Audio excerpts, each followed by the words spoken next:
The hotel lobby gleamed with polished marble and soft lighting, the kind of understated luxury that spoke of wealth without shouting about it. Outside, rain streaked down the floor-to-ceiling windows, blurring the city lights into watercolor smudges against the darkness.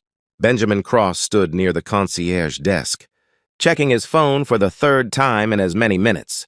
His navy suit was perfectly tailored, his dark hair styled with just enough product to look effortless. At 39, he was the CEO of Crosstech Industries, a company he'd built from nothing into a multi-million-dollar enterprise. He had meetings in Tokyo tomorrow, a board presentation next week, and approximately 17 urgent emails waiting for his attention. What he didn't have was time to waste waiting for a colleague who was running late. He was about to head up to his suite when he noticed her. A little girl, maybe 4 years old, sitting alone on a wooden bench near the windows. She had blonde, curly hair pulled into 2 small ponytails, and she wore a worn brown jacket over a pink dress that had seen better days. Her shoes were scuffed, one shoelace untied, and she was staring out at the rain with an expression far too solemn for such a young face. Benjamin's first instinct was to look away. Not his problem. Someone's parent would show up. The hotel staff would handle it. He had calls to make, work to do, but something about the child's stillness bothered him. She wasn't fidgeting or playing or doing any of the things children usually did. She was just sitting there, small and quiet and alone. He glanced around the lobby. The business people moving purposefully toward the elevators, the couples checking in at the front desk, the tourists studying maps. None of them seemed to notice the child sitting by herself. Against his better judgment, Benjamin crossed the lobby and knelt down near the bench, careful to maintain a respectful distance. "Hey there," he said gently. "Are you waiting for someone?" The little girl turned to look at him, her blue eyes wide and slightly wary. "My mommy." "She's working." "Working here in the hotel?" "She cleans the rooms." The girl's voice was small but clear. "She told me to wait here for her. She said it was important to stay in one place so she could find me." Benjamin felt something twist in his chest. "What's your name?" Lucy Moreno." "I'm Benjamin." "How long have you been waiting, Lucy?" She shrugged, a gesture that seemed too world-weary for someone so young. "A really long time, since—" She held up her fingers, counting. "Since the big hand was on the 12 and the little hand was on the 4. Benjamin glanced at his watch. It was nearly 7 now. 3 hours. This child had been sitting here for 3 hours. "Lucy, does your mommy usually make you wait this long?" "Sometimes, when she has to do extra rooms because someone didn't come to work." Lucy's expression was matter-of-fact, as if this was simply the way things were. Then she added, almost in a whisper, "My mommy is sick, but she still works. She says we need the money for medicine and for our apartment." The words hit Benjamin like a physical blow. He looked at this little girl, her worn clothes, her patient acceptance, the way she'd been taught to sit quietly and not cause trouble, and saw a reality he'd insulated himself from for too long. "What kind of sick is your mommy?" he asked carefully. "She has bad headaches, and sometimes she gets really tired and has to lie down. She says it's nothing, but I hear her crying at night when she thinks I'm sleeping." Lucy's voice dropped even lower. "I try to be really good so I don't make her more tired."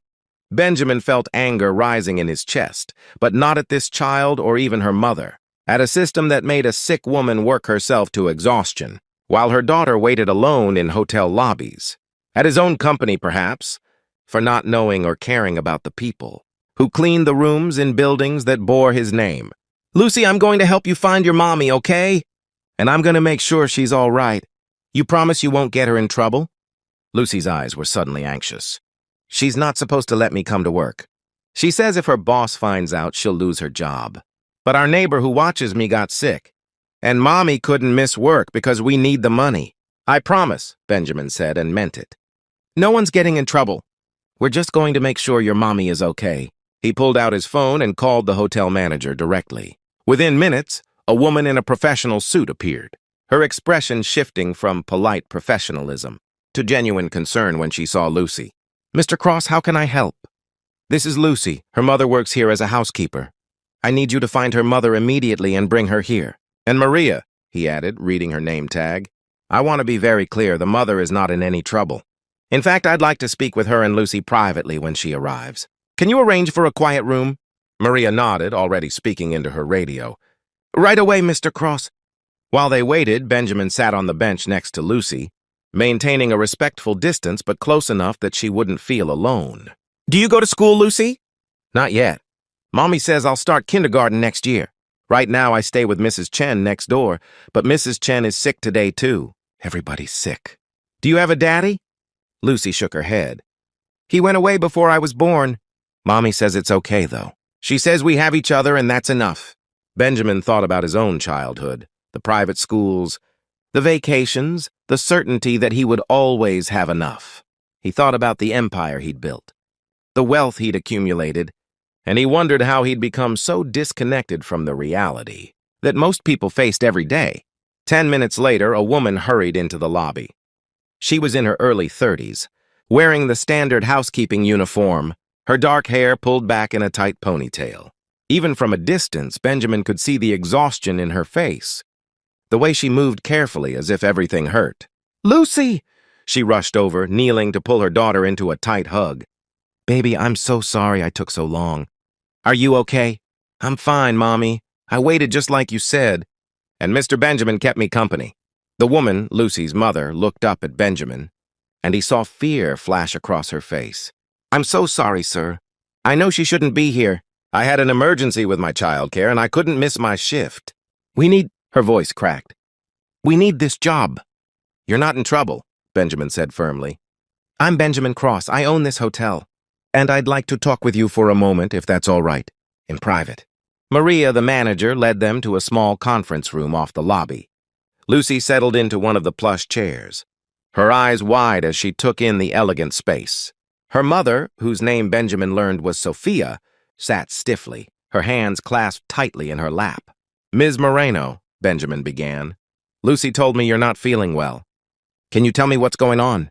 Sophia's eyes filled with tears. I have chronic migraines and fibromyalgia.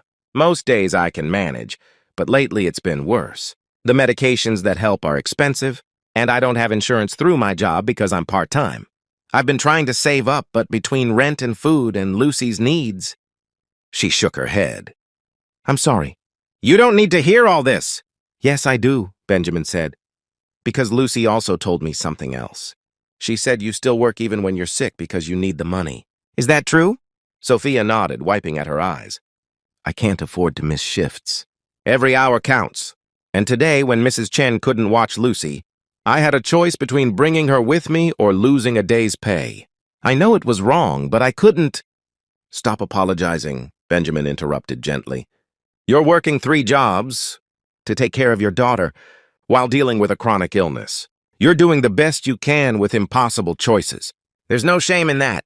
But the hotel rules are about to change, Benjamin said firmly.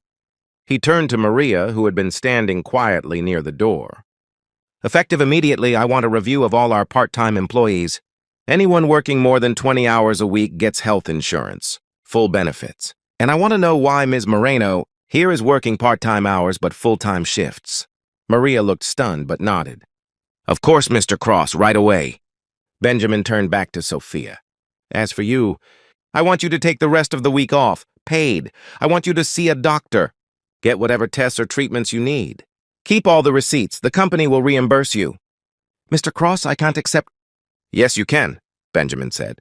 And you will. Because your daughter shouldn't have to sit in hotel lobbies for 3 hours, waiting for her mother to finish cleaning rooms. And you shouldn't have to work while you're in pain because you can't afford medical care. Sophia was crying openly now. Why are you doing this? You don't even know us.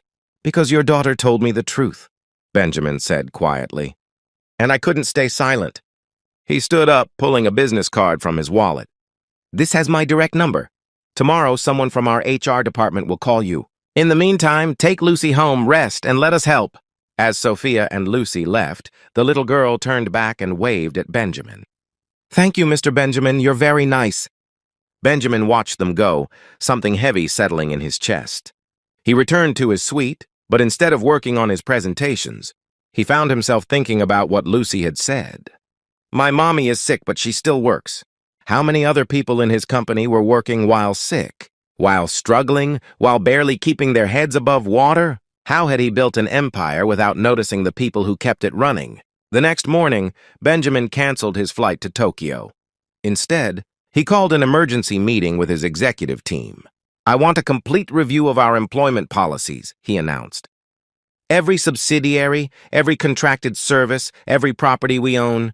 I want to know how many part-time workers we have who should be full-time. I want to know why anyone working for a company that makes this much money doesn't have access to health insurance." His CFO shifted uncomfortably. "Mr. Cross, the costs of extending benefits to all employees would be significant."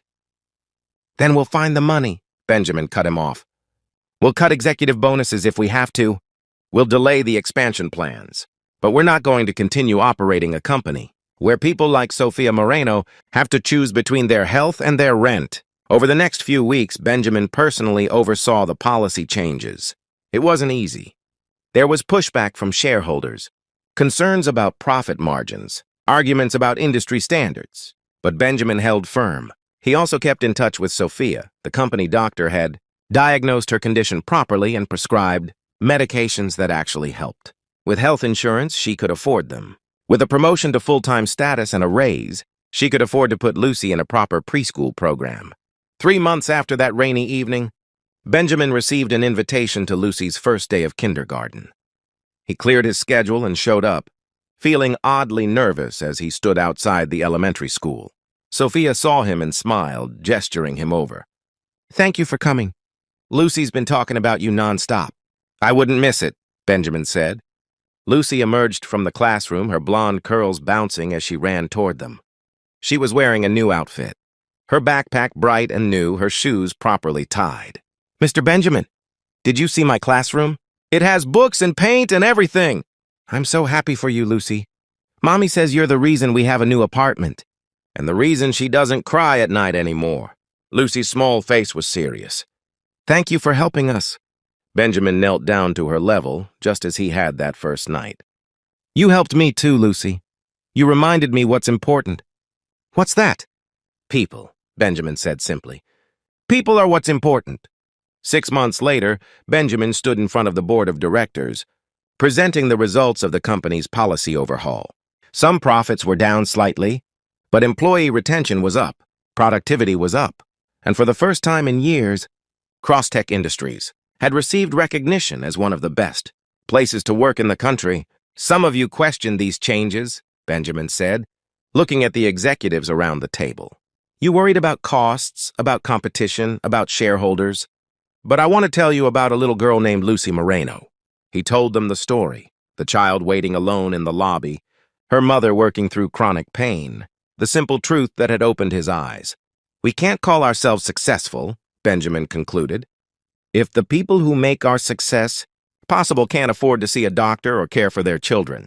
Real leadership isn't about profit margins. It's about creating systems where everyone can thrive, not just those at the top." The board approved the policies unanimously. Years later, when Lucy was older, she would sometimes ask Sofia about that night, about the businessman who had changed their lives. "Why did he help us, Mommy?" "We were strangers." Sofia would smile and pull her daughter close. "Because you told him the truth, baby. And sometimes that's all it takes. Someone who's willing to listen, really listen, and then do something about it." Mr. Benjamin says I reminded him what's important. You did. You reminded him that behind every employee ID number, every job title, every role in a company, there's a real person with real struggles. That empathy and business success aren't opposites. They should be partners. Benjamin would occasionally get updates about Lucy and Sofia. He'd learned that Sofia had gone back to school, studying to become a healthcare advocate.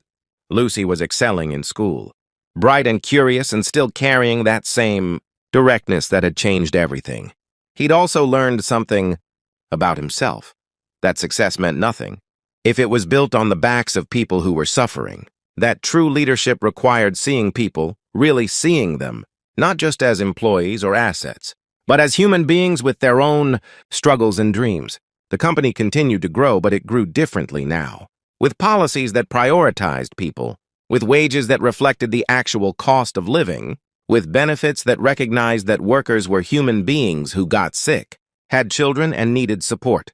And whenever Benjamin was tempted to make a decision based purely on profit, to cut corners or prioritize shareholders over employees. He remembered a little girl sitting alone on a bench, her voice barely above a whisper.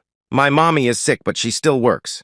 Those 8 words had contained more truth about the American workforce, about systemic inequality, about the human cost of corporate profits, than any economic report or shareholder analysis ever could. Benjamin had been forced to listen, because a child had spoken, truth without filters or pretense, and in listening he'd been forced to choose, stay silent and complicit, or speak up and change things. He'd chosen to change things, not perfectly, not completely, but meaningfully. One policy at a time, one employee at a time, one family at a time, because that's what real power should be used for. Not to insulate yourself from uncomfortable truths, but to change systems once you understand how they're failing people. Not to maintain status quo, but to build something better. "My mommy is sick, but she still works." The little girl had whispered it, probably not expecting anyone to hear, certainly not expecting anyone to care. But Benjamin had heard, and he'd cared, and he'd acted. And in doing so, he'd learned the most important lesson of his career. That sometimes the most important voice in the room is the smallest one, the one that speaks uncomfortable truths, the one that reminds us that behind every statistic, there's a human story. That empathy isn't weakness, it's the foundation of real strength. Lucy had spoken. Benjamin had listened. And countless lives had changed as a result. That's the power of paying attention, of seeing people who are meant to be invisible, of believing that everyone deserves dignity, health care, and a chance to thrive. It all started with a little girl on a bench and a CEO who couldn't stay silent. Sometimes, that's all it takes to change the world.